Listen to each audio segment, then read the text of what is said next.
맨 처음은 따뜻한 바다에서 수증기가 상승하는 거. 두 번째는 자멸로 인해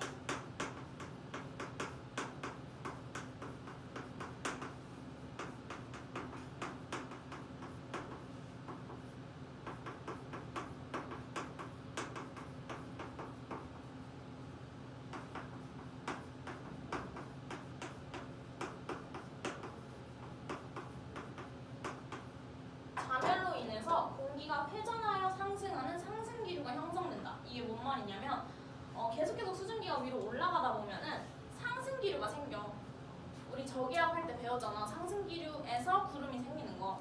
그래서 이렇게 상승기류가 생기는데 그냥 상승기류가 아니라 좀 전향력의 영향을 받아서 이렇게 회오리 모양으로 상승해. 이런 식으로. 뭔가 토네이도처럼 이런 식으로 상승하는 거야. 태풍의 모양처럼. 이거는 지구의 전향력 때문에 그래. 자전하는 힘 때문에 이렇게 토네이도 모양으로 상승하는데 이게 이 뜻이야. 두 번째, 자멸로 인해 공기가 회전하여서 상승하는 상승기류가 형성된다. 마지막 세 번째는 이 상승기류 때문에 구름이 만들어지겠지. 정란운이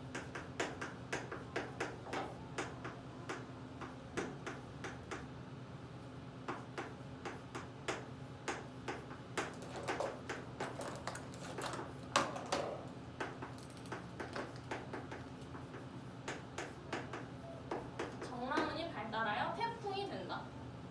이 회오리성 구름이 정란운처럼 엄청 두꺼워져가지고 이게 태풍이 되는 거야. 이렇게 세 가지 과정을 거쳐서 태풍이 만들어집니다.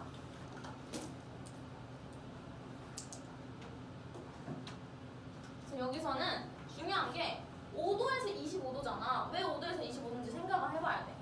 0도에서 5도도 충분히 뜨겁고 열대 해상인데 적도에서 가장 온도가 높을 때는 왜 0도에서 5도는 뺐을까를 보면은 여기 밑에 보면 0도에서 5도인 지역은 전향력이 매우 약해서 어쨌든 토네이도처럼 이렇게 회오리 치면서 올라가야 되는데 0도에서 5도는 전향력이 거의 없어. 그래서 이렇게 올라갈 수가 없는 거야.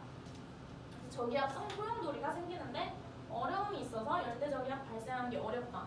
그러면 문제로 태풍은 0도에서 25도에서 잘 발생한다. 이런 식으로 나오면 틀리는 거야. 근데 뭔가 그럴듯하지. 0도에서 25도는 열대 해상이니까. 이거 잘 봐줘야 돼. 그 다음에 태풍의 에너지원. 이것도 잘 기억해줘야겠지. 온대저기압의 에너지원은 위치 에너지였어. 위치 에너지가 운동 에너지로 바뀌는 거. 태풍의 에너지원은 수증기가 물방울로 응결하는 동안 방출하는 응결연료예요. 이렇게 온대저기압이랑 열대저기압이랑 비교하는 문제가 되게 많이 나오거든.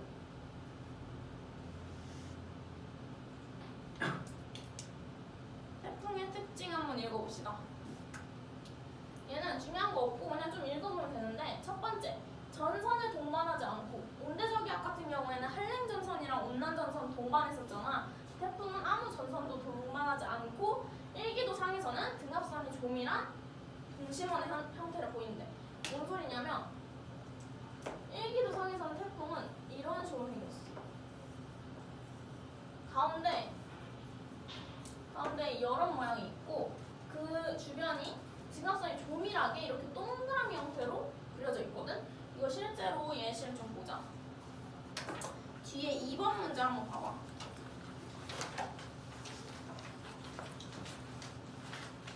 뒤에 2번 문제 149쪽 펴봐. 2번 문제 보면은 A랑 B 해서 온대저기압이랑 열대저기압 표시한 거 뭐야? A가 우리가 아는 온대저기압이고 B가 태풍이야. 이거 차이 알겠지? 태풍은 등압선이 엄청 조밀하게 생겼고 가운데 이런 모양이 있어. 1기도 상에선 저런 식으로 표현을 하고요. 그 다음에 두 번째, 공급된 수증기의 양이 많을수록 대형 태풍으로 성장하며 많은 비와 강한 바람을 동반한다. 당연한 얘기죠. 그 다음에 우리나라는 주로 7월이랑 9월 사이에 여름이지, 여름에 태풍의 영향을 집중적으로 받는다. 네 번째, 짧은 시간 동안 대규모의 에너지를 고위도 지역으로 이동시켜. 태풍이 생긴 게 애초에 저위도, 적도 부근에서 생기는 거잖아. 0도에서 25도 사이. 근데 태풍은 항상 고위도, 북쪽으로 이동하려는 성질이 있단 말이야. 그래서 저위도에서 생긴 이 거대한 에너지를 북쪽으로 우리나라까지 가지고 오잖아. 우리나라도 태풍 겪으니까. 온대 지역이 있는 위치란 말이야. 그래서 지구의 열 평형에 기여를 한대요. 에너지를 고위도로 이동시켜서.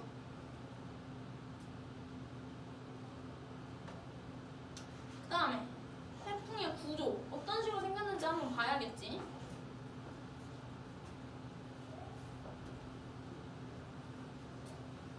태풍의 구조 보면은 지름이 수백 킬로미터 정도 있고 북반구에서 바람이 시계 방향으로 불어 들어가며 강한 상승 기류를 발달한다. 이게 시계 반대 방향. 이거는 그냥 왜냐면 저기압이니까. 우리 저기압 시계 반대 방향으로 불어 들어가는 거 배웠잖아. 그래서 그냥 어쨌든 얘는 거대한 저기압, 열대 저기압이니까 시계 반대 방향으로 불어 들어오고 강한 상승 기류를 발달한다.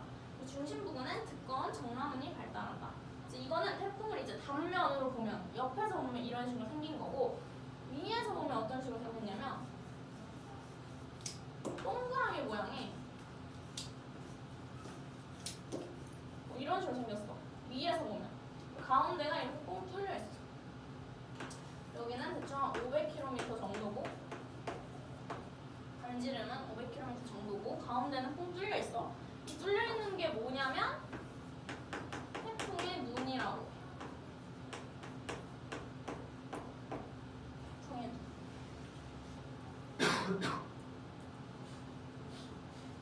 여기서는 이 가운데 여기를 태풍의 눈이라고. 얘는 얘를 옆에서 단면으로 본 거고, 이 그림은 얘를 위에서 본 거야. 뭔 차이인지 알겠지? 이게 태풍의 눈이라는 게 왜 생기냐면 저기압이 너무 강해서 그런 건데, 상승 기류가 너무 심하니까 계속 중간중간에 바로 올라가서 이 가운데까지 도달할 수가 없는 거야. 그래서 계속해서 위로 올라가다 보니까 위에 기류가 엄청 많이 쌓이겠지? 그래서 이 가운데에서는 약한 하강 기류가 흘러. 이쪽에 상승 기류, 양쪽에서 엄청 강한 상승 기류가 일어나고, 위에서 약하게 하강 기류가 생겨. 그럼 우리 하강 기류일 때 저번 시간에 배웠잖아. 하강 기류는 구름이 가라앉아서 날씨가 맑다고 했어. 그래서 태풍의 눈에서 유일하게 이 아파트에서만 날씨가 맑아. 그래서 우리 유튜브로 태풍 좀 찾아보면은 태풍의 눈에서만 날씨 맑고 조금만 앞으로 가면 바로 비바람 치는 그런 영상들 있거든? 찾아보면은. 그래서 이쪽에서만 날씨가 맑다고 생각을 하면 되고요. 이 그림이 진짜 중요한데,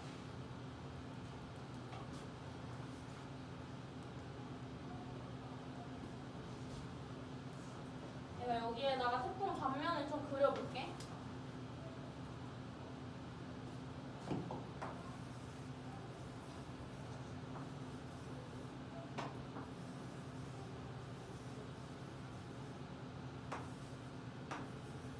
이런 식으로 생겼어.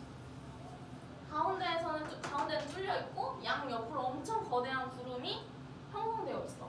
풍속이랑 기압을 한번 보면은, 기압 먼저 보자. 이 파란색 그래프가 기압인데 태풍의 중심으로 갈수록 여기가 저기압의 중심이란 말이야.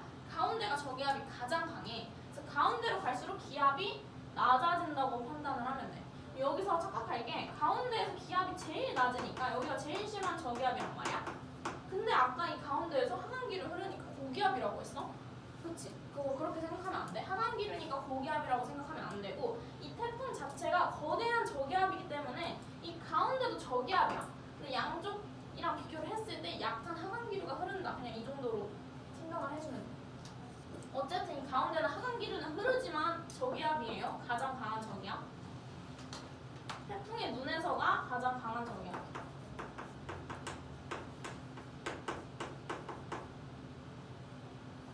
그 다음에 풍속을 보면은 가운데에서 태풍의 눈에서 유일하게 풍속이 약하지. 이때 날씨가 맑으니까 바람이 안 불어.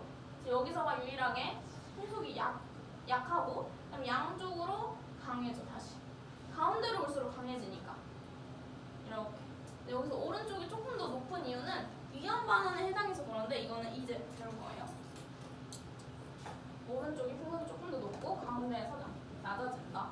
그래서 이거 같은 경우에는 풍속이랑 기압을 문제 안 주고 문제에서 알아서 고르라고 하겠지. 그래서 풍속이 어떤 형태인지, 기압이 어떤 형태인지 기억해 주셔야 합니다.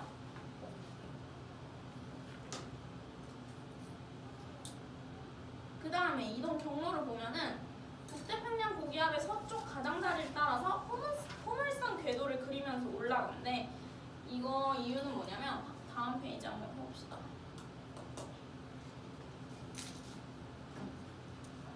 북태평양 고기압의 가장자리를 따라서라고 되어 있어. 우리나라가 여기에 있으면 4사분면으로 나눴을 때 이쪽이 북태평양 고기압 위치잖아. 그치? 얘를 끼고 이렇게 이동을 한다는 거야. 이렇게. 그러면 생각해볼게. 북태평양 고기압은 여름에 영향을 많이 끼쳤어. 6월이나 7월 같은 경우에는 얘가 엄청 커지거든? 그래서 이 이동 경로도 조금 더 왼쪽으로 치우쳐져. 근데 10월이나 9월은 가을이기 때문에 북태평양 고기압에 영향을 많이 끼치지 않는단 말이야. 얘가 조그매져. 그래서 9월, 10월에는 조금 더 이렇게 오른쪽으로 꺾여. 무슨 느낌인지 알겠지? 얘가 커질수록 이 방향이 왼쪽으로 가는 거야. 얘 가장자리를 타고 가는 거니까. 그리고 또 이유가 뭐냐면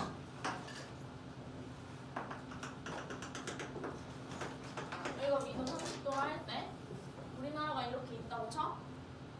그러면 우리 통과 시간에 배웠잖아. 0도에서 30도까지는 무역풍이 불어요. 이렇게. 그 다음 30도에서 60도까지는 편서풍이 불지. 그래서 우리나라는 중위도 지역이니까 30에서 60 사이에 있으니까 항상 편서풍이 불어서 온대저기압 할 때도 서에서 동으로 이동한다 했었잖아. 그래서 일단 태풍은 5도에서 25도 사이에 만들어지기 때문에 여기 밑에서 만들어져. 근데 아까 말했지만 태풍은 위로 올라가고 싶어하는 성질이 있다 했잖아. 얘는 위로 올라가고 싶어하는데 이 바람이 자꾸 왼쪽으로 보내는 거야. 무역풍이. 그치? 이렇게 보니까. 그래서 어떤 방향으로 이동을 하냐면 올라가고 싶은데 왼쪽으로 보내니까 이런 방향으로 가는 거야. 태풍이. 그 다음에 30도 이상부터는 편서풍을 따라서 이렇게 가는 거지. 그래서 항상 태풍 방향은 여기서 이렇게. 맨날 고정이야. 무역풍 때에서 생겨나니까 여기서 올라가고 싶은데 왼쪽으로. 그 다음에 편서풍 때부터는 북동쪽으로 이런 식으로 이동을 해. 그 그림이 항상 이런 식으로 그려져. 무역풍 때에서는 이렇게 이동하다가 편서풍 때부터 이런 식으로.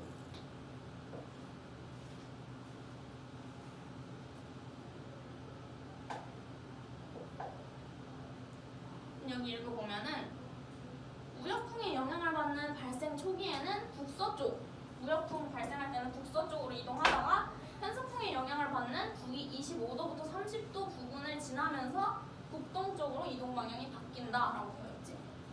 그 다음에 태풍은 무역풍의 영향을 받는 지역에서는 느린 속도로 이동하지만 이거 기억해줘야 돼. 무역풍 영향을 받는 지역에서는 느린 속도. 편서풍일 때는 대체로 빨라진다. 왜냐면 무역풍의 영향을 받을 때는 내가 열로 가는데 바람은 이렇게 불잖아. 그러니까 조금 느려지겠지. 편서풍대에서는 여기로 가는데 방향도 이쪽으로 가니까 당연히 더 빨라지겠지? 그래서 편서풍의 영향을 받는 지역부터 속도가 빨라진대요. 그 다음에 안전반원이랑 위험반원을 좀 봐야 되는데 이렇게 태풍이 있다고 쳐? 어쨌든 태풍은 저기압이기 때문에 반시계 방향으로 바람이 이렇게 불어 들어가. 반시계 방향, 이 방향으로. 태풍 이동 방향이 이쪽이라고 했을 때 이 이동 방향을 기준으로 오른쪽 부분은 이동 방향이 똑같아. 반시계 방향으로 불어 들어가고 대기대순환 방향도 이쪽이기 때문에 여기는 속력, 풍속이 훨씬 빨라. 오른쪽 부분은. 이렇게 풍속이 빠른 부분을 위험반원이라고 해. 그냥 이름도 쉽게 지었어. 위험한 곳이라서 위험반원이라고 하는 거야. 반대로 이 이동 방향의 왼쪽 부분은 대기대순환의 방향이랑 지금 태풍의 방향이 반대야. 얘는 이쪽으로 불어 들어가고 있는데 태풍은 이렇게 이동을 하잖아. 그래서 왼쪽 부분은 안전하다 해서 안전반원이라고 해. 이동 속력이 조금 낮아져. 얘랑 똑같아. 얘도 편서풍 방향이 이렇게 부는데 태풍은 이렇게 가잖아. 그래서 반대라서 이동 속력 낮아지는 것처럼 얘도 똑같은 원리야. 그래서 여기서도 보면은 이 오른쪽 파트가 위험반원, 태풍의 이동 경로의 오른쪽. 그다음에 왼쪽 파트가 안전반응. 그래서 여기서 진행 방향이 왼쪽, 여기를 가르치고 있죠. 여기는 안전반응. 진행 방향이 오른쪽, 이쪽 가르치고 있지. 얘는 위험반응. 태풍의 풍향이 풍의 이동 방향 및 대기대 순환의 방향, 풍향과 일치하다. 풍속 강해. 얘는 반대로 풍속이 약해.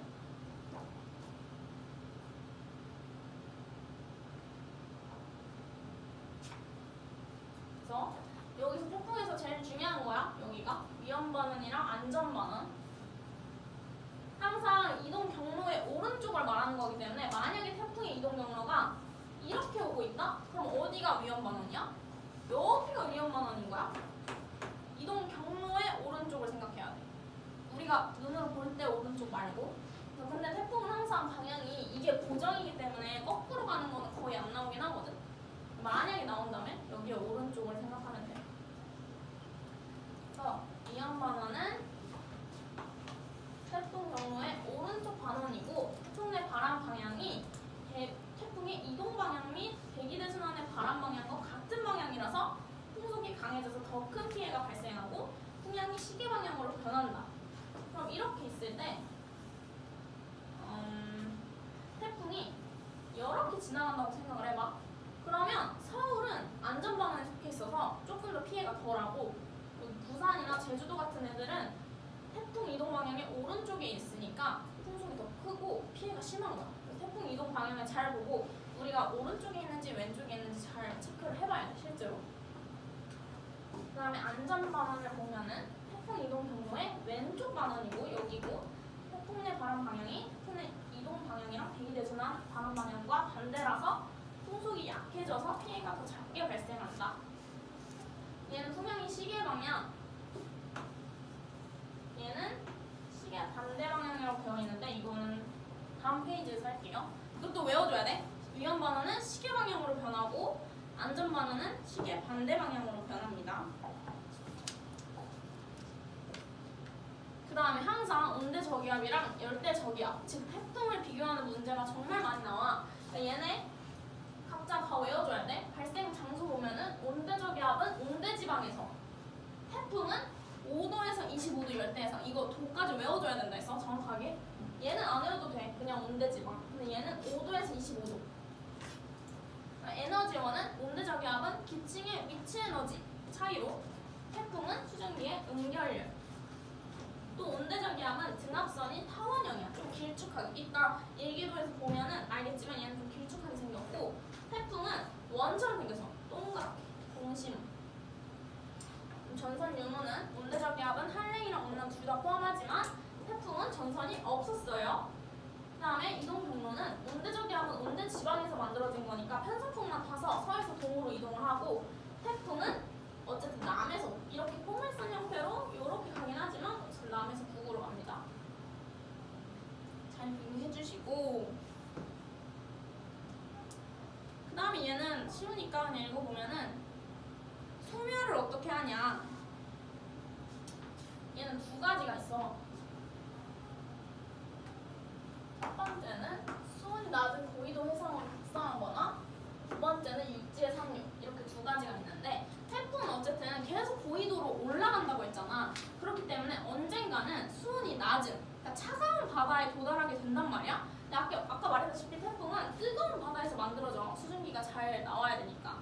차가운 바다로 오면은 수증기가 공급이 줄어들겠지. 두 번째로는 육지에 상륙하면, 태풍은 해상에서 만들어지는 거야. 수증기가 필요하니까. 육지에 상륙하면 또 마찬가지로 수증기가 공급이 줄어들겠지. 이렇게 두 가지 이유로 지표면과의 마찰 증가로 운동 에너지가 감소하게 되고 세력이 약해져서 소멸한다. 기권과 직권의 상호작용으로 소멸한다. 이렇게 두 가지 외워주시고, 그 다음에 피해는 그냥 당연한 말들이에요. 섬이나 해안 지방의 강풍 피해, 집중호우에 의한 피해, 또 태풍이 육지에 상륙할 때 바닷물이 육지로 넘치는 해일 피해, 뭐 이렇게 있대요. 그 다음에 항상 태풍의 세기를 물어봐, 문제에서. 이런 식으로 물어봐. 7월 4일이랑 7월 8일 중에 언제 태풍의 세력이 더 세나요? 이런 식으로 물어보면은 기압으로 판단을 하면 돼. 기압이 낮을수록 강한 저기압이잖아. 그러니까 더 태풍의 세력이 센 거야. 그럼 얘랑 비교를 해보면 7월 8일에 조금 더 센 거지, 태풍이. 기압이 더 낮으니까. 그럼 이거 보면은 뭐 이동 경로가 이런 식으로 바뀌어지고 있지. 이때는 10도에서 30도 사이니까 이쪽으로 가다가 30도 이상부터 이런 식으로 바뀌었지. 중심 기압 변화는 뭐 육지에 상륙하면서 중심 기압이 높아진대. 봐봐, 원래 930 헥토파스칼이었다가 육지 우리나라로 오니까 955가 됐잖아. 이거는 약해진 거야, 태풍이. 육지에 상륙했기 때문에. 그다음에 뭐 이것도 진행 방향의 오른쪽 지역은 왼쪽보다 풍속이 더 강하고 비가 많이 내린다. 그렇죠? 여기 같은 경우에는 그러면 서울에는 피해가 안 끼치고 일본이랑 뭐 부산 이런 데에 피해가 더 크게 끼쳤겠지. 근데 어쨌든 태풍이 오긴 했으니까 안전 반원도 바람이 불고 비가 내리긴 해. 근데 비교적으로 조금 더 안전하다는 거지. 그다음에 이거는 그냥 읽어보면 되는데 태풍의 진행 방향이 이렇게 위로 갈 때 항상 고위도로 북상하잖아. 북상할 때 내가 오른쪽에 있을 때 왼쪽에 있을 때 풍량 비교를 한 건데 오른쪽에 있을 때는 여기서 보면 1번, 2번, 3번 순으로 변한단 말이야, 풍량이. 그 다음에 왼쪽에 있을 때는 1-, 2-, 3- 이런 식으로 변해.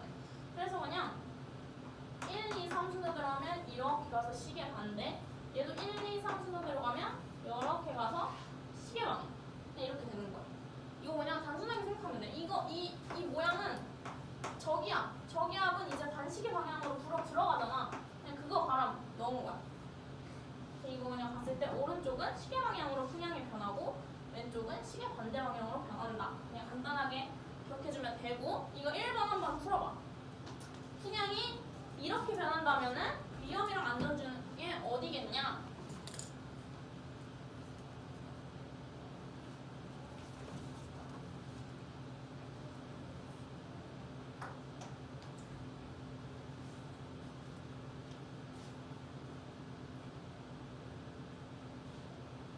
항상 무슨 풍은 화살표 모양이 아니라 오는 곳에서 바람이라고 했지. 거꾸로 생각하면 안 돼. 보자. 북동풍은 이렇게 했을 때 북동 이거야. 북동풍. 그 다음에 남동풍은 요거. 남서풍은 얘. 서풍은 얘. 그럼 바람 방향이 이런 식으로 바뀐 거지. 시계 방향이니까 위험 반원이네. 이거는 문제에서 엄청 친절하게 이렇게 표시를 해준 거고 실제로는 이렇게 안 하고 점으로 표현을 해. 그래프에서 점으로. 우리가 알아서 시계 방향인지 반시계 방향인지 체크를 하고 위험인지 안전인지도 체크해야 돼. 이런 식으로 하는 거고. 뒤에 한번 문제 풀어보세요. 11번까지 중요 문제만 푸세요. 3번, 4번, 9번, 11번 이렇게 풀어봐.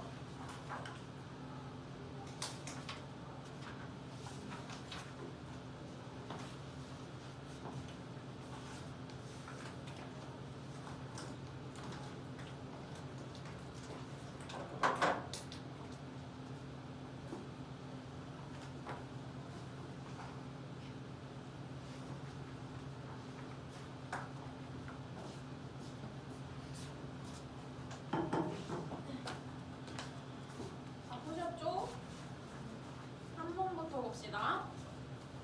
A랑 B에 대한 설명이래. 근데 A랑 B 보면은 위에 그림 봐야 되는데 A는 온대적이야, B는 열대적이야. 태풍 그림이지. 뭐야, 문상한 줄 알았어. 그냥 하자. 지금 태풍은 육지에 상륙하면 중심기압이 높아질 것이다. 맞지? 약해진다는 소리야. 그럼 A와 B는 모두 중심부의 하강기류? B만이고 온대적이라서 우리 중심의 하강기류 이런 거 안 배웠잖아. 아닙니다. 일반적으로 B가 A보다 더 강한 바람. 이거는 내가 얘기 안 해줬는데 태풍이 온대적이압보다 훨씬 셉니다. 얘는 맞는 말이야. 그 다음에 A는 주로 동쪽으로, B는 고위도로 이동한다. 이것도 맞지? 그 다음에 A는 한대전 선대부분. 이것도 이제 뒤에서 또 배우는데 이 부분이 그냥 60도 정도라고 생각을 하면 돼. 온대 지방으로 생각하면 돼. 그럼 B는 수온이 높은 열대해상. 맞죠? 답은 2번.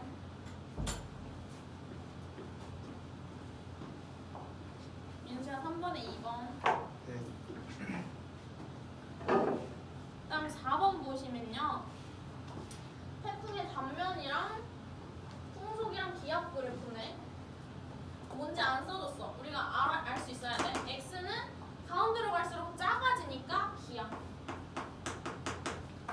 y는 가운데로 갔는데 작아지고 양옆으로 강하니까 풍속.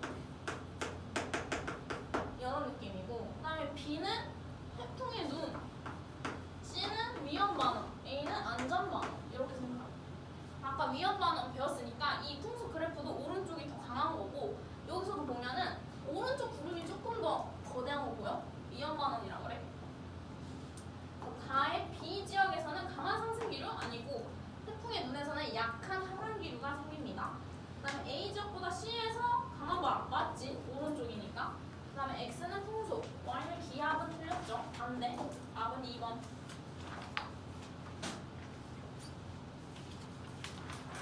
그럼 9번. 9번 보면요. 이거 태풍 방향이랑 양쪽, 오른쪽, 왼쪽 써놓은 거 보니까 안전 인형 체크하는 거네? 그럼 여기서는 얘가 위, 안전. 얘는 얘가 위, 얘가 안전. 그럼 A와 C는 위험 바람? 아니고. 그럼 태풍의 이동 속도는 무역풍보다 편서풍 내에서 더 빠르다. 당연하죠. 그 다음에 태풍 이동 경로의 오른쪽 반원이 왼쪽 반원보다 더 강하다. 그쵸? 위험 반원이니까. 이게 쉽네. 5번.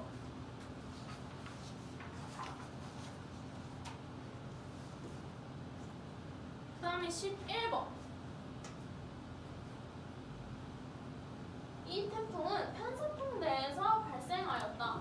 발생 자체는 항상 무역풍대에서 하는 거야. 편서풍대에서는 발생할 수가 없어. 5도에서 25도 되니까. 그 다음에 세력이 7일경에 가장 강했을 것이다. 세력 물어보는 거는 내가 기압 보라고 했잖아. 그럼 기압이 가장 낮을 때를 체크하면 돼. 보니까 7일에서 8일 사이니까 7일이네. 그럼 7일경에 세력이 가장 강했을 것이다. 맞는 말이죠. 그 다음에 태풍이 통과할 때 부산에서의 풍향은 시계 방향으로 변했을 것이다. 이거는 부산이 위험 반원이냐고 물어보는 거지. 시계 방향이니까. 그럼 부산 어디야? 여기잖아. 그럼 태풍 이동 방향이 왼쪽에 있네. 그러면 시계 방향 아니고 반시계 방향이 맞겠지. 답은 2번. 어렵지 않지 얘들아? 그 다음에 우리 기출픽까지만 하고 쉬는 시간 가지자. 기출픽에 하시면요 87쪽 펴라.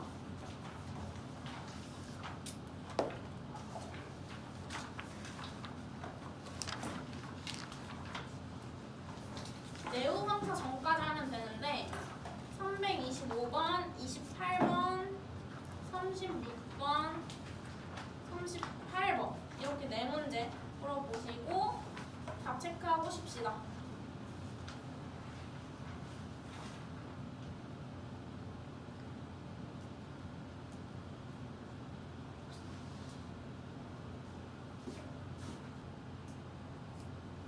봅시다. 325번 보면은 태풍에 대한 설명으로 옳지 않은 거. 열대 저기압 맞고요. 전선 동반 안 하고요. 많은 비와 강풍 맞고 수문열도 에너지를 맞고 적도 지역의 열대해상. 적도 지역이라고 하면은 0도예요. 이거는 틀렸지. 정확하게 5도에서 25도라고 언급해줘야 돼. 이거 외워야 된다 했어. 그 다음에 대부분 포물선 궤도를 이루면서 이동. 이렇게 이동하죠. 태풍의 눈에서는 약한 상승 아니고 하강 기류. 태풍의 등압선은 거의 원형으로 조밀하게. 맞죠? 답은 5번, 7번. 그치? 그 다음에 328번 보면은 태풍의 단면을 표시한 거네. 그러면 뭐야? 가운데가 태풍의 눈, 오른쪽이 위험 반원, 왼쪽이 안전 반원이겠지. A는 위험 반원에 속한다? 틀렸고. A는 B보다 기압이 낮다. 아니지. B에서 기압 제일 낮다 했어. 가운데로 갈수록. 그다음 B에서 기압 가장 높다. 이것도 틀렸고. 풍속은 A보다 C에서 느리다. 아니고 C가 제일 크잖아. 그다음에 태풍의 에너지원은 수증기의 응결열 없는 날. B의 상공에서는 약한 하강 기류가 상승 기류가 나타난다. B의 상공에서는 약한 하강 기류지. 다음에 C에서 풍향은 태풍이 이동함에 따라 시계 방향으로 변한다. C 위험 방향이니까 방향이니까 시계 방향 맞지? 답은 5번, 7번.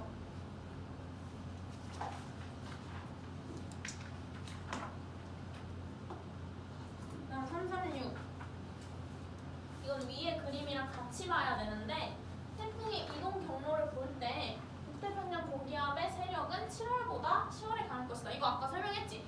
북태평양 고기압의 가장자리를 타고 간다고. 그럼 얘가 커지면 커질수록 이동 방향이 왼쪽으로 꺾일 거야.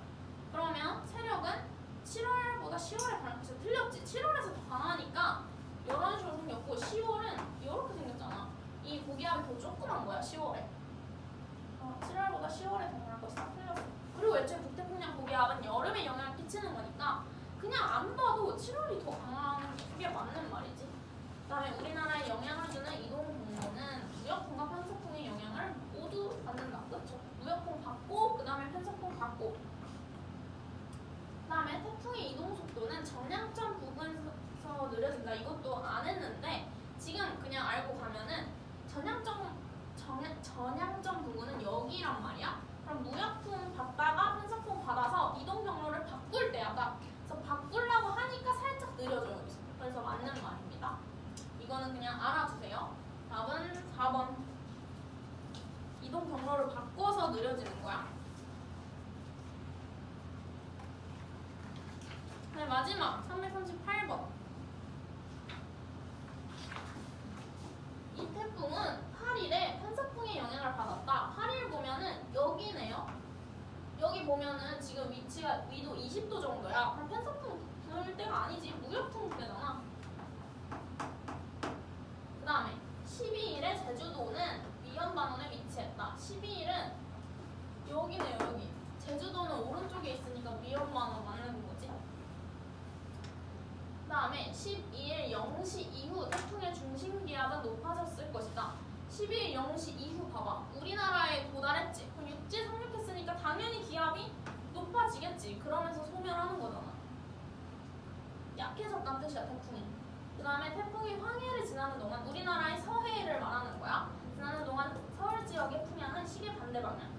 지금 황해 지날 때 우리나라 서울은 오른쪽에 있잖아. 그러면 시계 반대가 아니라 시계 방향이라 해야지. 위험반원이니까. 답은 니은디귿 3번. 됐죠? 여기까지 하고 잠깐 쉽시다.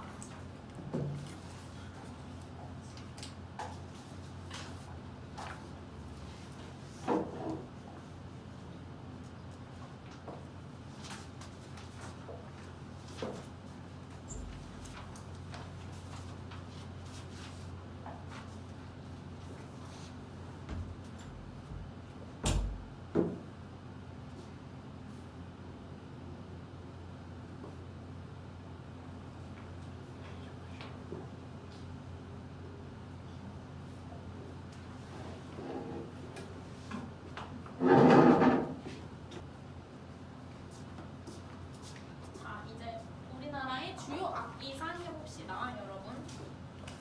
144쪽 펴시고요. 여기는 이제 태풍보다는 조금 더 라이트한 그런 느낌이거든. 악기상이 뭐냐면 나쁠, 악 써가지고 나쁜 기상이라는 거야. 여기 144쪽 왼쪽 하단 보면은 악기상 뜻 적혀 있거든. 일상생활 속에 어려움을 유발하거나 재해를 유발하는 좀 이상의 기상 현상이래. 그래서 태풍, 강풍, 집중호우, 우박 뭐 이런 거 안 좋은 기상들을 이제 악기상이라고 할 거고, 이렇게 한 7가지 정도 배울 건데 다 우리가 일상생활에서 다 접한 그런 기상들이라서 그렇게 어렵진 않아. 먼저 내우부터 봅시다. 내우는 번개뇌에 비우 써가지고 번개랑 비를 말하는 거야. 천둥과 번개는 동반하면서 소나기가 강하게 내리는 현상을 뇌우라고 한대요. 내우는 땅 아래 공기들이 어떤 이유로 상승을 하면서, 그리고 지표가 있으면은 이 공기들이 어떤 이유로 상승을 하면서 구름이 생겨서 만들어지거든. 네, 근데 이렇게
국지적으로 가야 되다 보면은 그럼 밀도가 감소하니까 이 공기 덩어리가 계속 위로 올라가겠다.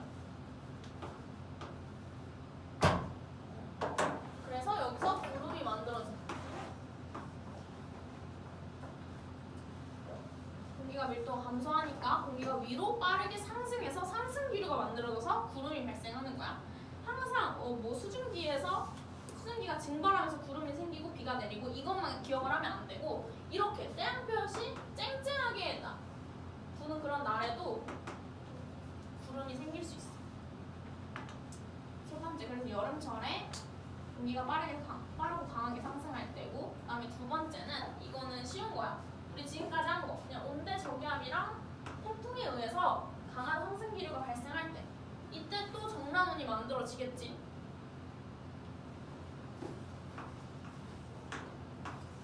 두 번째는 그냥 간단하게 저기압. 온대 저기압이나 태풍은 상승 기류니까 여기서 당연히 또 정라운이 만들어지겠지. 그 다음에 세 번째는 한랭전선에서 찬 공기 위로 따뜻한 공기가 빠르게 상승할 때, 이것도 저번 시간에 배웠는데 한랭전선에서는 따뜻한 공기가 오른쪽에 있고 차가운 공기가 왼쪽에 있어서 차가운 공기가 아래쪽으로 파고 들어가려고 하는 이 전선을 이제 한랭전선이라고 했었어. 그래서 여기는 경사가 급하니까 따뜻한 공기가 위로 올라가면서 정라운이 만들어졌었지? 기억나? 지금 정라운이 만들어지는 경우 세 가지를 배우는 거야. 그래서 2, 3번은 사실 우리가 원래 알고 있는 거고 1번만 좀 추가적으로 기억을 해주면 돼. 햇빛이 국지적으로 한 공간만 이제 가열을 시키면은 공기가 빠르게 상승을 하면서 구름이 만들어진다는 거야. 그래서 이제 내후의 발달 과정 이렇게 세 가지가 있는데 나머지 악기상들은 솔직히 할 게 없을 정도로 진짜 쉽거든? 내후만 유일하게 조금 외워야 할 게 있어. 이런 거. 그래서 잘 나와 내후가.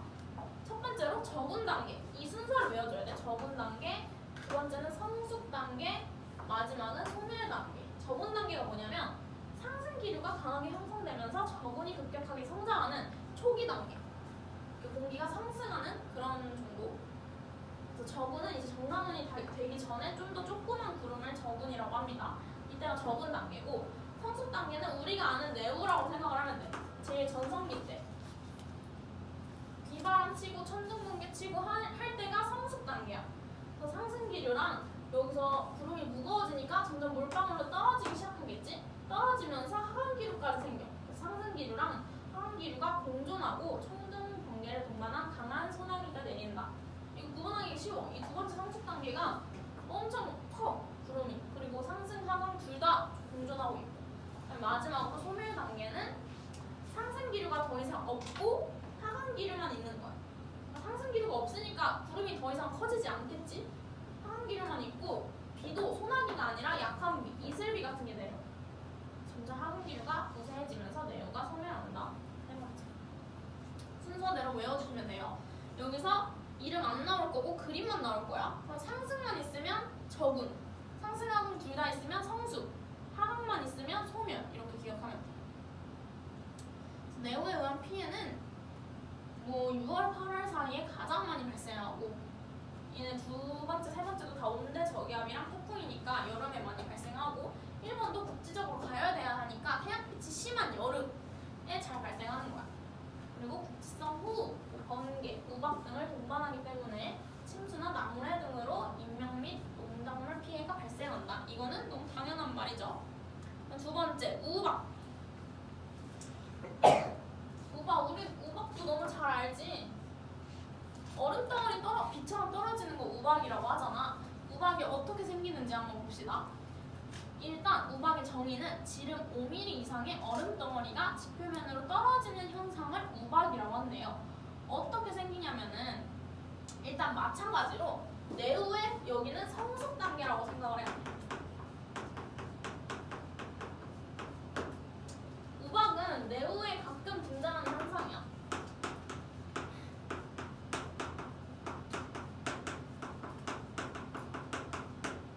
내후에서 가끔 발생해. 이게 얘네가 다 각각 독립적인 게 아니라 내후가 일어나면서 우박도 일어나고, 뭐 밑에서 배우는 집중호우도 일어나고, 광풍도 일어나고 같이 다 일어날 수 있는 거야. 이 모든 게 다 정란운에서 일어나는 현상이니까 다 따로따로 생각하면 안 되고 동시에 일어날 수 있어.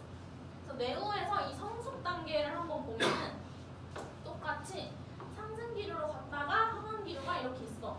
근데 이 상승 기류에서 물방울이 계속해서 올라가다 보면은 어느 순간 0도보다 낮아지는 지점이 있어. 위로 올라가면은 기온이 낮아지잖아. 그러면 어떻게 되겠어? 얼겠지 물방울이. 얘네들을 이제 빙점이라고 해요. 이 구름 속 물방울이 0도보다 낮아져서 순간적으로 어는 순간. 근데 보통은 항상 이런 일이 일어나. 근데 떨어지면서 대부분 녹아. 비구름도 대부분 다 빙정이 일어났다가 떨어지면서 녹아서 비로 떨어져. 근데 우박은 성숙 단계니까 이 정란원이 엄청나게 거대한 거거든? 그래서 내려가려다가 상승 기류가 너무 세서 다시 올라오는 거야. 그러면 이 얼음 덩어리가 조금 더 붙겠지? 계속해서 이렇게 증가하겠지? 그래서 또 내려가려다가 상승 기류가 너무 세서 다시 또 올라오고. 이게 계속해서 반복되는 거야. 그러니까 얼음 덩어리가 너무 커지게 돼서 도저히 녹을 수가 없는 지경이 된 거지. 너무 무거워져서 툭 떨어지는 게 이제 우박인 거야. 녹을 수 없을 정도로 얼음 덩어리가 커진 거를 생각을 하면 돼. 그러면은 이거 읽어보면은 초여름이나 여름에서 가을로 넘어가는 시기, 이것도 기억해줘야 돼. 왜냐면 우박 자체가 얼음 덩어리니까 우리가 단순하게 겨울에 잘 발생하나 이렇게 생각할 수가 있어. 절대 아니고 초여름이나 여름에서 가을로 넘어가는 시기. 왜냐면은 겨울에는 햇빛이 부족해. 햇빛이 부족하면 아까 말했지, 이 정란원이 생기려면 1번 과정이 있어야 되는데 1번은 여름에 잘 발생한다 했잖아. 국지적으로 가열돼야 되니까. 애초에 햇빛이 없으니까 정란원도 잘 만들어지지 않는 거야, 겨울에.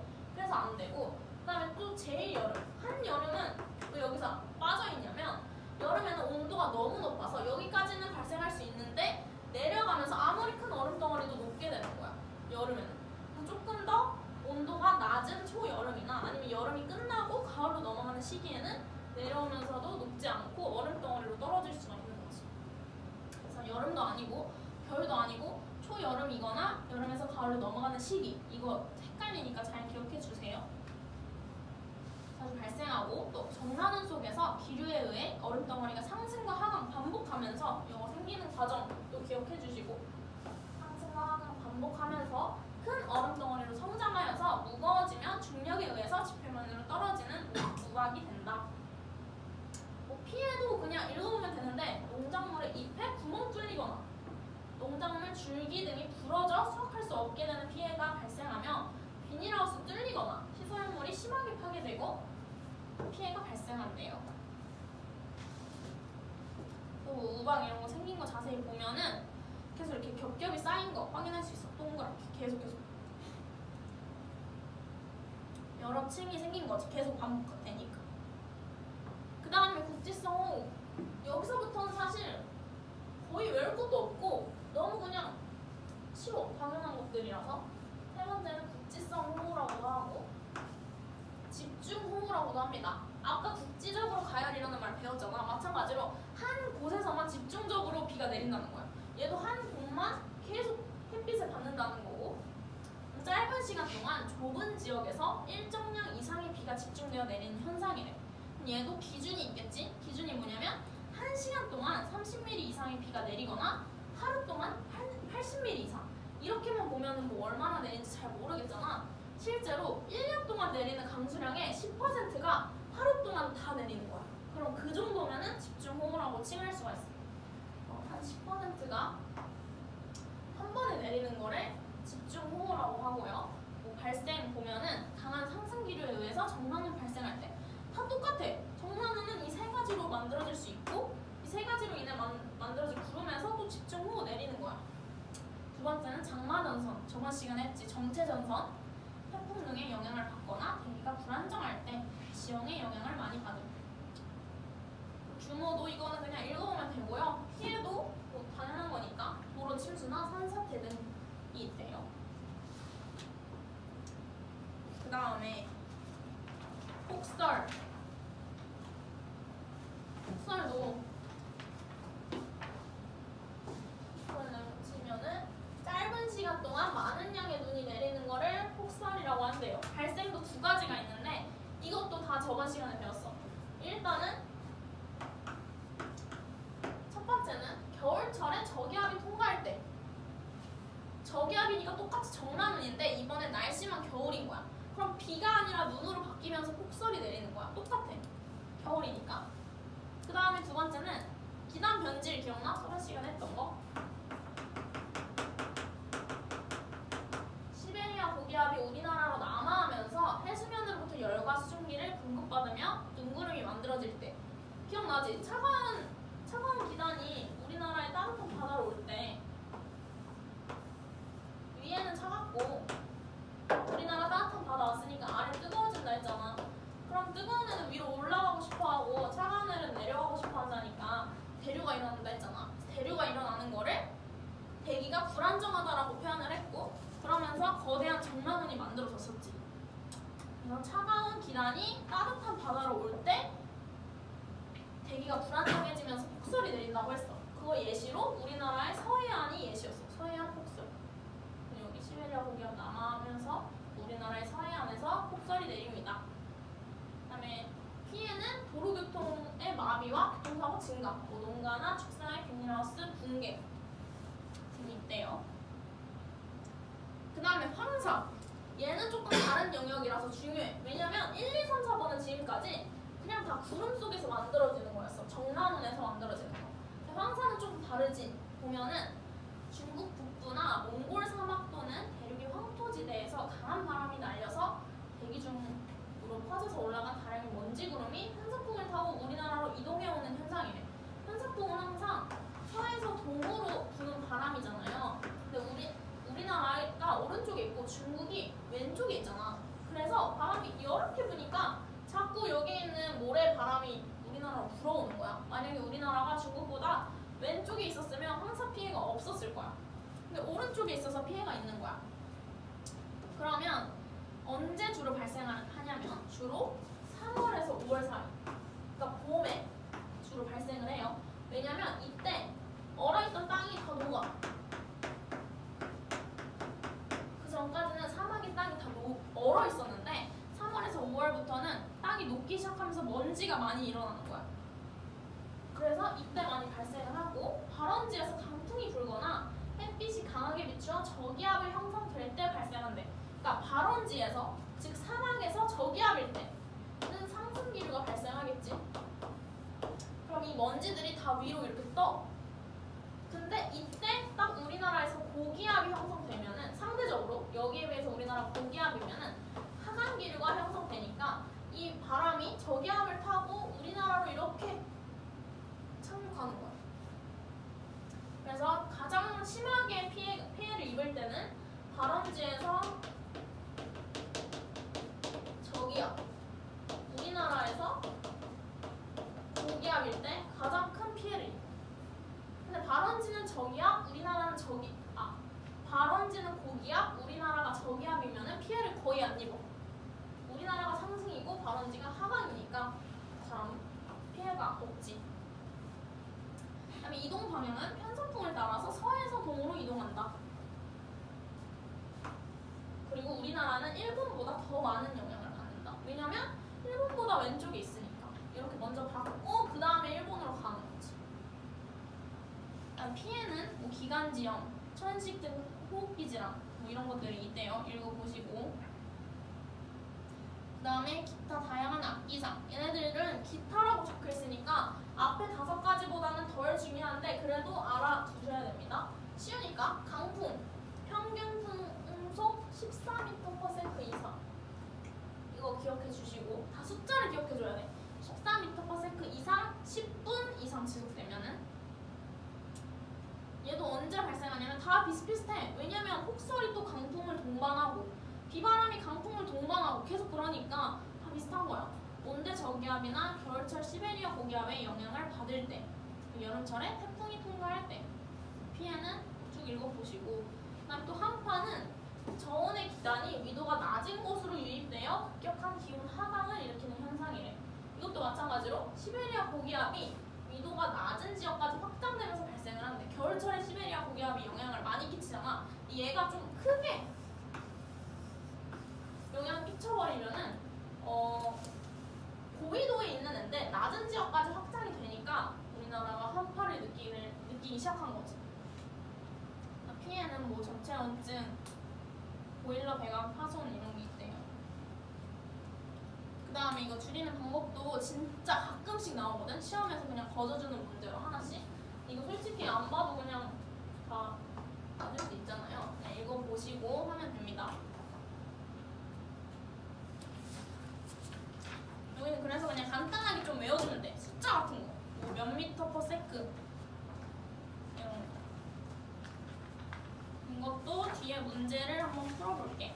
12번이랑 16번, 17번 이렇게 3개 풀어봐.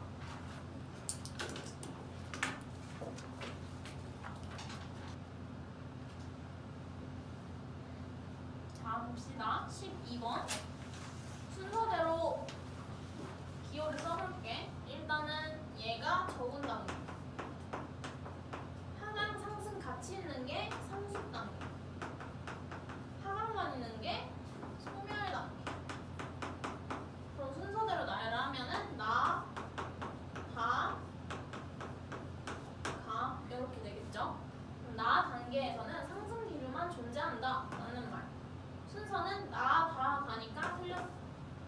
내우는 대기가 매우 불안정할 때 잘 발생하겠죠. 이 악기상은 전부 다 불안정할 때 발생을 하는 거야. 안 좋은 기상이니까. 그다음에 다 단계에서는 천둥 및 번개가 치며 소나기가 내린다. 이거 성숙 단계니까 내우, 우리가 아는 내우라고 생각을 하면 되지. 그다음에 집중호우에 의한 피해는 다 단계가 가 단계보다 크다. 그쵸? 가는 소멸하기 직전이니까 이제 약하지. 답은 2번. 그 다음에 16번 봅시다. 이거는 황사네요. 1번. 발원지가 건조할수록 황사는 심해진다. 당연하지. 건조할수록 먼지가 잘 일어나니까 습한 것보다. 그러면 맞는 말이고, 황사의 발생은 기압의 분포와 관계가 있다. 아까 말했지. 발원지에서 저기압이고 우리나라에서 고기압이면은 피해가 크다고. 그게 반대면은 피해가 적어. 그러니까 당연히 관계가 있죠. 그 다음에 황사는 편서풍을 타고 우리나라로 이동한다. 맞는 말이고, 우리나라의 상승 기류가 발달하면, 그러니까 저기압이 발달한다는 소리죠. 그러면 황사 피해가 증가한다? 아니고 감소하겠지. 고기압일 때 증가하는 거야. 그다음에 중국이나 몽골의 사막 면적이 넓어질수록 우리나라로 이동해오는 황사의 양이 증가할 것이다. 당연하죠. 4번. 그다음에 마지막 17번. 가나다 한번 적어보자. 가 먼저 보면은 많은 미세먼지, 호흡기질환 하나밖에 없어. 황사. 그 다음에 나. 시베리아 기단이 황해를 건너올 때 생기며 교통이 마비되고 비닐하우스. 이거는 우리 외웠잖아. 서해안 폭설. 시베리아 기단이 남하할 때 생기는 거. 그 다음에 마지막. 강한 상승 기류로 인해 천둥, 번개, 동반. 이거는 뇌우겠죠. 다는 봄철에 자주 발생. 맞고, 나는 기단 내 하강 기류가 발달. 하강 기류 아니고 상승 기류죠. 구름 정라운이니까. 그다음에 다는 정라운이나 저군 등의 구름이 발달할 때 잘 일어난다. 당연하죠. 답은 4번. 4번입니다.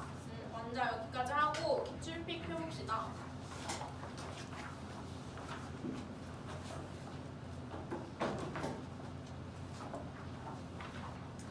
기출픽 90쪽부터 내우 황사인데 347, 48, 55 이렇게 3개 한번 풀어보세요. 인출 문제 똑같이 하면 돼. 내용 완전 비슷해.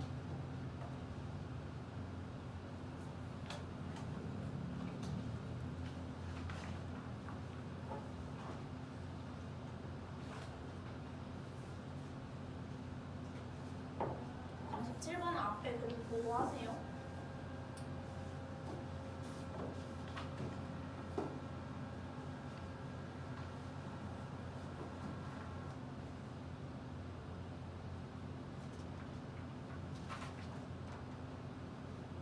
자, 347번부터 봅시다. 이거 앞에 그림 보면은 순서가 네오 순서 나, 가, 가로 되어 있었어. 가 단계에서 방수량이 가장 많다. 얘는 소멸 단계니까 틀렸죠. 근데 나 단계에서 네오가 소멸한다? 시작인데? 아니죠. 저거는 다다. 아니고 저거는 나고요. 그 다음에 낙뢰 위험이 가장 큰 단계는 나가 아니고 다겠죠. 성숙 단계에서. 성숙 단계에는 상승과 하강 모두 나타난다? 맞죠? 네오는 온난전선이 통과할 때? 아니죠. 온난전선은 우리 저번 시간에 배웠는데 기억날지 모르겠지만 따뜻한 공기가 왼쪽에 있고 차가운 공기가 오른쪽에 있어서 스무스하게 얘가 올라가는 그런 느낌이었어. 그래서 구름도 정나눈이 아니라 칠문명이 만들어졌잖아. 안개 아니면. 얘가 이런 구름 가지고는 네오가 만들어질 수 없어요. 한림전선이면은 맞는 말이야. 그다음에 네오는 여름철보다 겨울철 새벽에 잘 발생한다? 아니지. 여름철에 더 잘 발생하지. 네오는 한림전선 면에서 공기가 급격히 상승하는 경우에 발생할 수 있다. 이거 맞지?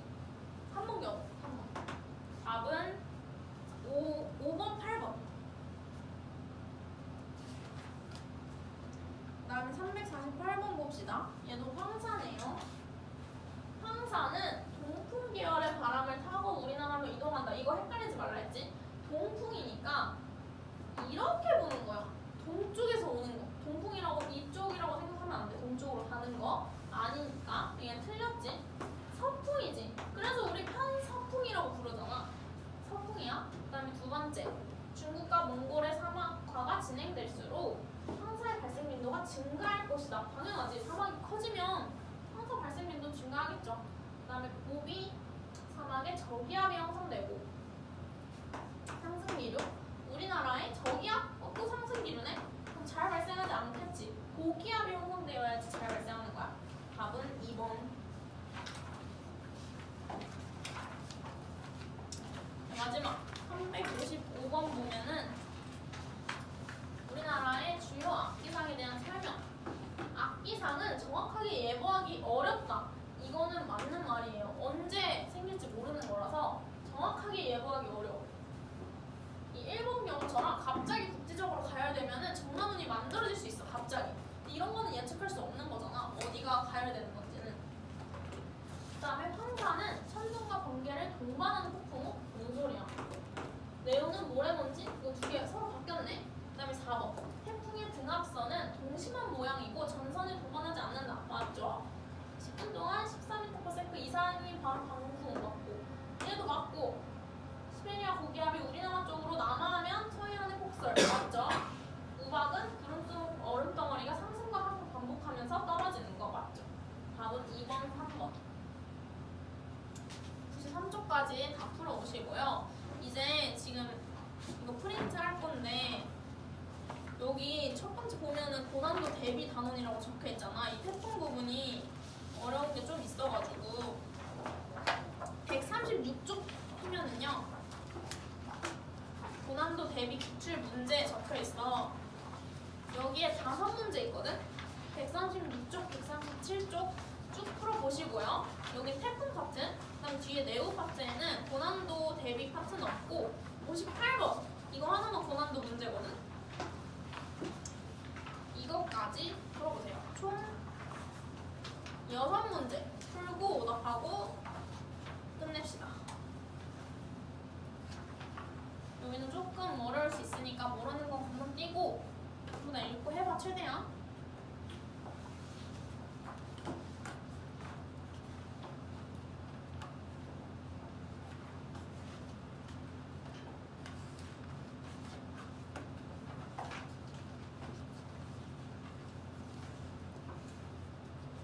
시험에서는 이런 식으로 나옵니다. 30분, 31분은 쉬워.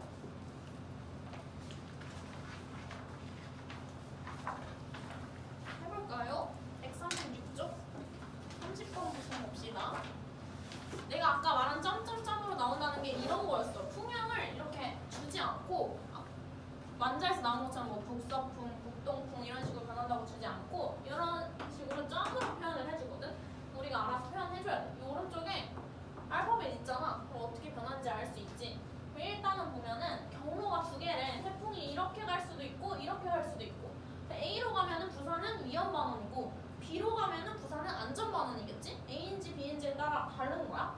그러니까 A의 영향을 받을 때 부사는 위험 반응 맞는 말이고 오른쪽에 있으니까. 그다음에 나의 기압이 높을수록 풍속이 크다. 이건 아니죠. 기압이 높으면 태풍의 세력이 약해지는 거니까 풍속이 클 수가 없어. 반대로 이렇게 봐도 풍속이랑 기압이랑 반비례하잖아. 틀렸지? 반대예요. 그다음에 나는 B의 영향을 받을 때 관측된 자료이다. 그럼 B의 풍향 변화를 보면 돼. 풍향 변화는 지금 여기서부터 시작이잖아. 여기서부터 여기까지. 시작이 여기서부터 동, 북, 이로 갔다가 N으로 갔다가 다시 아니지. 2로 갔다가 N이었다가 E였다가 S였다가 W, N 이렇게 되고 있지? 순서대로 N, E, S, W, N 이런 식으로 점점 올라가고 있잖아. 이 방향으로 가고 있잖아. 그러면 북, 동, 남, 서, 북 이 방향인 거지. 그럼 어때? 시계 방향이지? 시계니까 위험 반원일 때야. 그럼 B의 영향을 받을 때가 아니고 A일 때겠지? 틀렸습니다. 답은 1번. 요거는 맞아줘야 돼. 31번 이것도 똑같아. A는 풍속이다. 지금 A 보면은 가운데로 갈수록 작아지니까 풍속 아니고 기압이겠지? 근데 아까랑 조금 다른 게 있어. 풍속 그래프를 보면은 이 점선일 텐데 우리가 아는 풍속 그래프는 태풍의 눈에서 풍속이 잠깐 작아졌다가 다시 양쪽으로 커지는 이런 거였는데 여기서 보니까 작아지는 구간이 없지. 그럼 여기는 태풍의 눈에서 측정을 안 한 거야. 오케이? 그럼 여기서 일단 니은 먼저 보면은 이 지점은 안전반원에 위치한다. 이거는 풍향 변화 보면 되지. 북, 동, 북, 서, 남, 동 이런 식으로 변하고 있네. 이렇게 북, 서, 남, 동이니까 북, 서, 남, 동 방향이 어때? 반시계지? 그럼 안전반원 맞는 거지. 이거 이해돼? 이런 식으로 하는 거. 그 다음에 디귿 11일 12시 지점에는 여기네 여기. 그러면 좌측 착각하면은 태풍의 눈이라고 생각해서 하강기류가 맞다고 할 수 있어. 근데 이거 풍속 보면은 안 낮아지잖아요. 그러면 하강기류 아닌 거야. 그냥 태풍의 눈 주변에 여기 풍속 강한 이 부분을 체크를 한 거지. 그래서 틀렸어. 그리고 우세하였다고 뭔가 좀 진짜 태풍의 눈이라고 해도 약간 하강기류라고 해야 돼. 답은 2번. 풍속을 확인했어야 돼요. 디귿은. 그 다음에 32번은 디귿 때문에 어려운 거거든. 일단 1, 2번은 쉬워요. 6일 6시에는 편사풍의 영향을 받는다. 6일 6시에 여기네. 여기 위도 잘 보면은 30도보다 위에 있고 방향이 이쪽으로 가고 있으니까 편사풍 때 맞아요. 그 다음에 6일 6시부터 6일 15시까지 A의 관측 풍향은 시계 반대 방향으로 변한다. 이 아파트에서 A는 왼쪽이니까 안전반원에 위치해 있죠. 그래서 반대 방향도 맞는 말이지. 이거 기억 니은까지는 다 했지? 그다음 디귿을 보면은 이 태풍의 생성 당시 중심 기압이랑 소멸 당시 중심 기압을 구해야 돼. 생성 당시는 지금 보면은 이 위에 그래프에서 생성이 아니라 소멸 당시는 이 위에 그래프 보면은 7일 9시 소멸 이 아파트 보이지? 가의 표에서 7일 9시 소멸해서 기압 부분을 보면은 990이라고 되어 있어.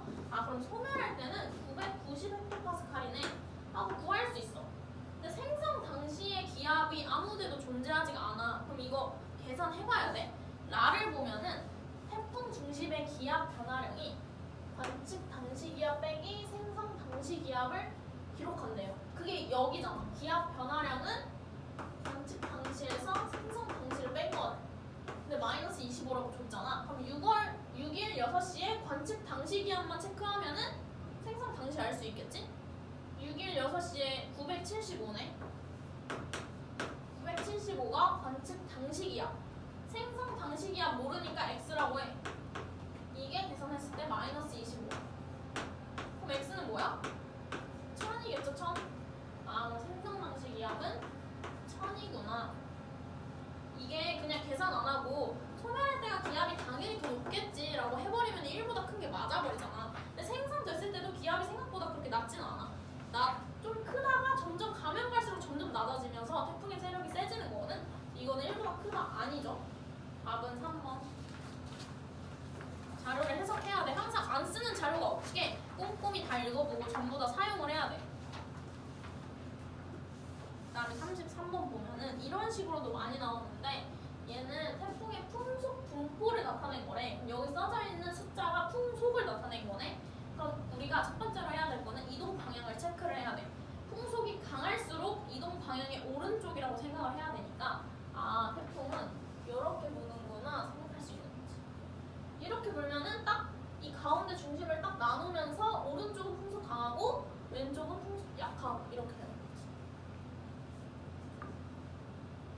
이게 헷갈리면은 다 이렇게 그어보면 돼. 그어보면 아니라는 게 보일 거야. 이렇게 다 그어보면 오른쪽 왼쪽이 딱 나뉘는 거는 이 화살표밖에 없습니다. 그러면 태풍은 북동 방향으로 이동하고 있다. 아니고 북서겠죠? 이렇게 나니까. 그 다음에 태풍 중심 부근의 해역에서 수온 약층에 차가운물이 용승한다. 이거는 다음 시간에 조금 더 자세하게 배우는데 지금 그냥 알아두면은 이렇게 저기압이 있으면 반시계 방향으로 이렇게 불어 들어가거든. 반시계 방향으로 불어 들어가잖아. 근데 전향력 때문에 항상 이렇게 가는 방향의 오른쪽으로 꺾인다고 했던 거 기억나? 이렇게 가다가 오른쪽으로 꺾여. 얘도 가다가 가는 방향이 오른쪽. 얘도 오른쪽. 그럼 결국엔 가운데가 비게 돼. 반대로 고기압일 때는 안으로 다 이렇게 모여지거든. 저기압일 때는 바깥쪽으로 모여져서 안이 비게 돼. 그러면 이 해역 근처에서 저기압이 만들어지면 가운데가 비어가지고 아래에 있던 차가운 물이 위로 올라오는 용승 현상이 일어나요. 저기압에서는 용승 맞습니다.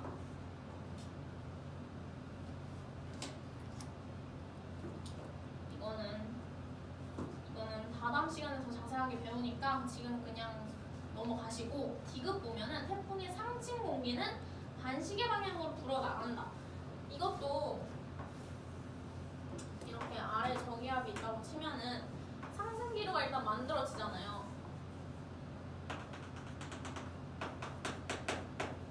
일단 대륙 경계면 여기 대륙권이랑 상층권의 딱 사이라고 생각을 하면 돼. 대륙 경계면까지는 올라가고 상층권은 안정한 곳이기 때문에 이 태풍의 상승 기류가 뚫지 못해. 그래서 여기까지 못 가고 여기서 이렇게 오른쪽으로 꺾여. 그래서 우리 아까 태풍 상승 기류, 하강 기류 다 배웠지. 이런 식으로 꺾이면서 가운데에서 하강 기류가 이렇게 만들어졌다는 거.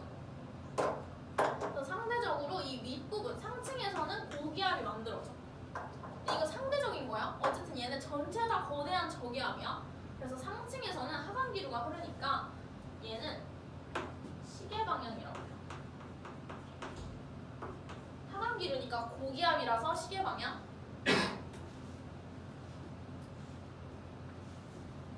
답은 2번. 이거는 고기압이니까 시계 방향 저번 시간에 배운 거 그거예요. 그 다음에 34번 보면 마지막. 이거는 그림 그리면서 해야지. 관측소의 위치를 33.3n 126.52라고 뒀어. 대충 지구가 이렇게 있다면 이게 지금 지구 본이야. 그러면 33.3은 여기 0도라고 치면은 대충 한 이 정도? 그냥 두는 거야. 126.5는 한 이 정도로 126.5이니까 오른쪽에 있도록. 그러면 관측소의 위치는 어디야? 여기가 관측소의 위치인 거지. 오케이? 그 다음에 6월 30일, 7월 1일 계속 다 줬잖아. 위도 경도를 태풍 중심에. 그럼 6월 30일부터 보면은 이 20.1에 129.8이래. 그럼 20.1이니까 얘보다 훨씬 밑에 있을 거고 129니까 오른쪽에 있겠네. 한 여기 정도가 6월 1일 이런 식으로 그냥 체크하는 거야. 그리고 6월 30일이네. 그 다음 7월 1일은 23에 127이니까 조금 더 이렇게 올라오겠지. 7월 2일은 27이니까 아직 얘보다는 아래에 있고 127.1이니까 조금 더 이쪽으로 오겠네. 근데 7월 3일 보면은 얘랑 비교했을 때 더 오른쪽으로 가. 이렇게 오다가 갑자기 오른쪽으로 가면서 31.9가 되니까 33.3보다는 아래에 있지만 오른쪽에. 그 다음에 7월 4일부터 37.4라서 33.3을 올라가게 돼요. 그 다음에 132가 되니까 훨씬 더 오른쪽으로. 그래서 마지막 또 이런 느낌. 그럼 방향이 어떻게 돼? 꼭 이렇게 보네. 이렇게 안 오는 거지. 하나씩 그려보면 돼, 대충. 이거 내가 그냥 세세하게 그린 건데 이렇게 안 그려도 그냥 위도 보고 판단할 수 있지. 그러면 관측소는 태풍의 위험 반은 아니고 안전 반원이 있고요. 그 다음에 중심 기압이 높을수록 이동 속도가 빠르다. 지금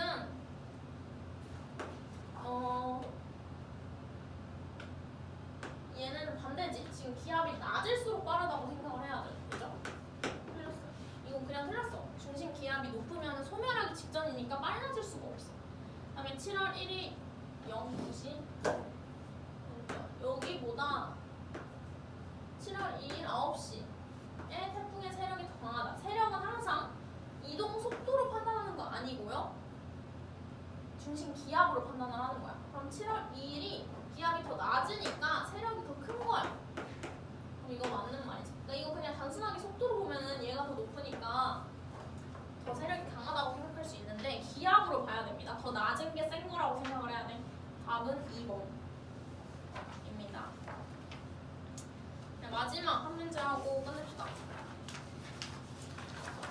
58번. 아마 사실 이게 제일 어려워. 앞에 거보다. 이거 상관 없을 것 같은데. 보면은 가와 나는 우리나라의 장마 기간 중 어느 날과, 그러니까 총 두 개지. 서해안 지역에 폭설을 내린 어느 날의 가시 현상을 나타낸 거래. 근데 둘 중에 뭐가 뭔지 몰라. 지금부터 판단해보자. 서해안 폭설은 서해안 쪽에 구름이 있어야 돼. 지금 이거 보면은 서해안 쪽에 하얀색으로만 체크된 거고요. 가나 비교했을 때 얘가 폭설인 거야. 그 다음에 나는 우리 장마전선 배웠잖아. 장마전선 이런 식으로 생겼었잖아.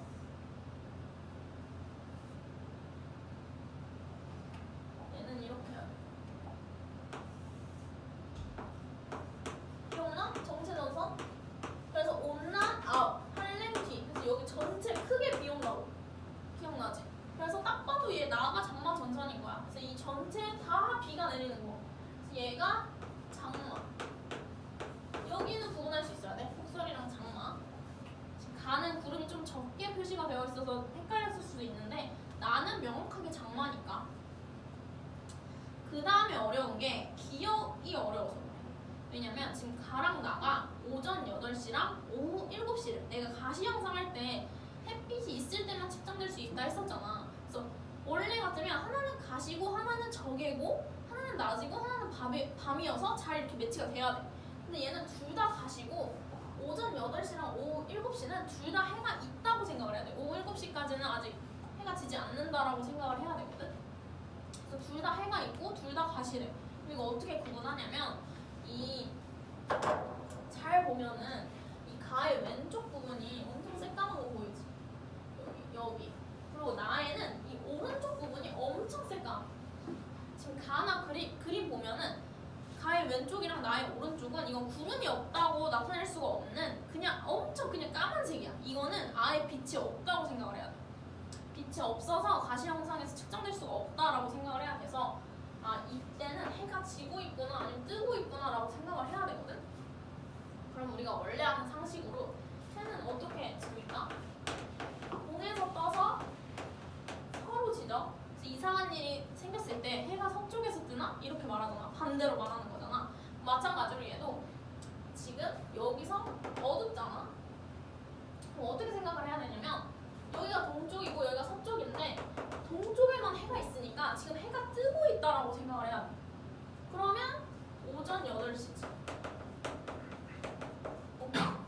그 다음에 얘도 동이고 얘가 서인데 서쪽에만 해가 있잖아. 동쪽은 어둡고. 그럼 해가 지고 있다고 생각을 해야 돼. 그러면 오후 7시지. 이렇게 판단하는 거야.